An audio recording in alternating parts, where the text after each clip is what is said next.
You touch your phone screen to check the weather. You ask your smart speaker to play your favorite song. You walk down the street, passing dozens of security cameras. Some you see, some you don't. These are simple, everyday actions, right? But what if I told you that in each of these moments, a silent, invisible exchange is happening? A stream of data, your data is flowing from you to countless servers, being analyzed, categorized, and stored.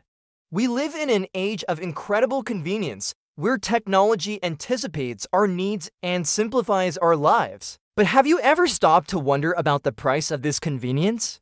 We've embraced these smart devices, welcomed them into our homes, our pockets, our lives, often without a second thought. They're so seamlessly integrated that we barely notice them, and we certainly don't notice the vast, complex web of surveillance that operates just beneath the surface. It's a mechanism that's constantly learning from us, tracking our habits, our preferences, our movements. This brings up a fundamental question, one that gets to the very heart of our modern existence. Are we really the ones in control of our technology, or is our technology starting to control us? Let's pull back the curtain and explore this hidden world. Think about the last time you searched for something online. Maybe it was a new pair of running shoes or a vacation spot. What happened next? Suddenly, ads for those exact shoes or similar destinations started popping up everywhere, right? On your social media feeds, on websites you visit, even in your email. This isn't magic, it's the result of digital tracking. Tiny pieces of code, often called cookies or pixels, follow you across the internet, building a detailed profile of your interests, your purchasing habits, and even your potential future desires. This profile is incredibly valuable. It is bought and sold by data brokers in a multi-billion-dollar industry that most of us know nothing about. They know your age, your location, your income bracket, your political leanings, and what you had for breakfast, all without you ever consciously telling them. It's a system designed to influence your behavior, to guide your choices, often in ways that are so subtle you don't even realize it's happening. The goal is simple: to turn your personal data into profit. And while personalized ads might seem harmless, even helpful at times, the implications of this constant surveillance run much deeper. It's not just about what you buy. It's about who you are. Consider the apps on your phone. Many of them request access to your contacts, your microphone, your camera, and your location data. Why does a simple game need to know where you are at all times? The official reason is often to improve user experience or provide location-based services, but in reality, this data is another commodity. It's collected, bundled, and sold. Location data, for instance, can paint an incredibly detailed picture of your life. It can reveal where you work, where you live, who you associate with, your daily routines, your visits to a doctor's office, or a place of worship. This creates a digital dossier on you that is far more comprehensive than any paper file ever could be. Now, let's talk about our smart homes.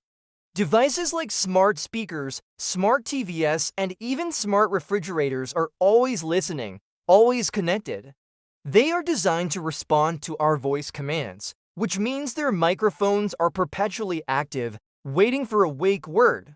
The manufacturers assure us that they are only recording after we say "Hey Alexa" or "Okay Google," but there have been numerous instances of accidental activations, where private conversations have been recorded and sent to the cloud, sometimes even reviewed by human employees. Your living room, once a private sanctuary, has effectively become a data collection point. The comfort and convenience they offer come with a trade-off, and it's our privacy. We are exchanging intimate details of our lives for the ability to turn on the lights with our voice. This surveillance isn't just commercial, it's also governmental. Across the world, governments are increasingly leveraging technology for mass surveillance. Think of facial recognition systems being deployed in public spaces. These systems can identify and track individuals in real time, matching faces in a crowd against vast databases of photos, often scraped from social media, without our consent. In some countries, this technology is used as part of a social credit system where citizens are scored based on their behavior. Jaywalking, not paying a fine, or even posting dissenting opinions online can lower your score, affecting your ability to travel, get a loan, or even find a job. While proponents argue that this enhances public safety and security, critics warn of a slippery slope towards an Orwellian state where dissent is impossible and conformity is enforced through technology. The line between protecting citizens and controlling them becomes dangerously blurred. We are seeing a convergence of corporate surveillance and state surveillance, creating a powerful and pervasive apparatus that watches over nearly every aspect of our lives. The data collected by a company for advertising could easily be accessed by government agencies, creating a comprehensive profile that can be used for purposes we never agreed to. So, what does this all mean for us as individuals and as a society? One of the biggest concerns is the chilling effect on freedom of expression and thought.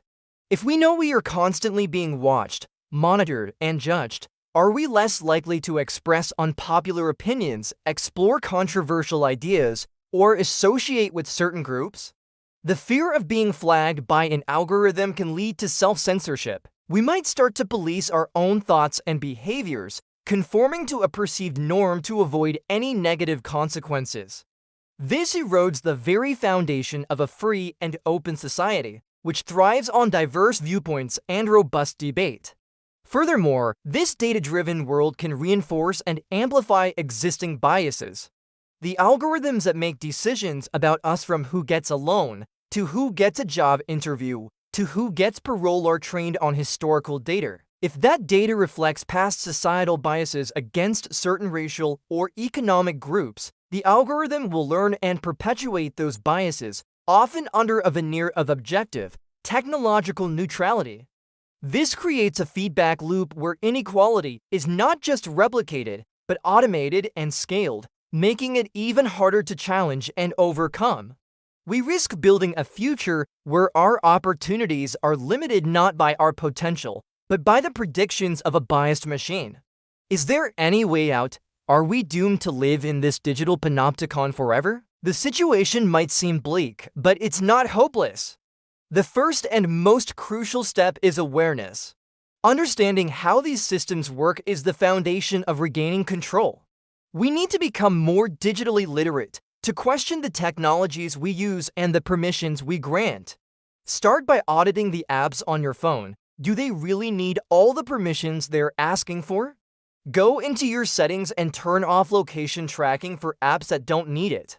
Use browsers that prioritize privacy, like Brave or Firefox, and install extensions that block trackers. When you're setting up a new smart device, take a few extra minutes to go through the privacy settings, opt out of data sharing wherever possible.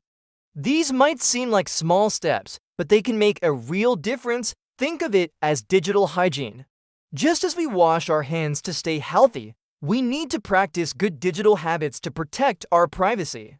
Beyond individual actions, we need systemic change. This means demanding stronger data protection laws and regulations. We need legislation that gives us true ownership and control over our personal data. This includes the right to know what data is being collected about us, the right to access and correct it, and the right to delete it. Some parts of the world, like Europe with its GDPR, have made progress in this area, but much more needs to be done globally. We need to advocate for transparency and accountability from tech companies and governments.